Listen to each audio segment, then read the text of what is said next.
कुठून आलाय तुम्ही? आम्ही लिंगेवाडीहून आलोय, तालुका भोकरदन, जिल्हा जालन्याहून आलोय आम्ही, म्हणजे पाटलाच्या जवळच्याच गावून आलोय आम्ही।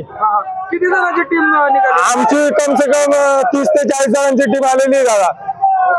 आणि कुठपर्यंत जाणार आहे तुम्ही? आम्ही थेट मुंबईच गाठणार आहे, आझाद मैदान। काय मागणी आहे सरकारकडे तुमची? आम्हाला सरकारकडे एवढीच मागणी आहे की बाबा आम्ही हिंसक प्रकारे आंदोलन करत नाही, आमचं एकदम शांततेमध्ये आंदोलन चालू आहे आणि तुम्ही कोणत्याही प्रकारचे आम्हाला तिथे आल्यावर इजा झाली नाही पाहिजे। आमची सगळी पार्किंगची त्याची सगळी व्यवस्था तुम्ही तिथे करून द्या, माझं एवढंच म्हणणं आहे।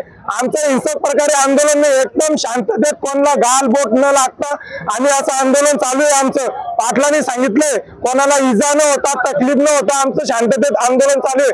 माझं सरकारला एवढंच म्हणणं आहे की तुम्ही आम्हाला पद्धतशीर मुंबईमध्ये येऊ द्या आणि आमच्या कोणत्याही आंदोलकाला तिथं आल्यावर कोणत्याही आंदोलकासमोर काही हानी झाली नाही पाहिजे, एवढं शिंदे सरकारला माझं सांगणं आहे। एक मराठा, लाख मराठा, एक मराठा, लाख मराठा, पाटील तुम आगे बढ़ो, हम तुम्हारे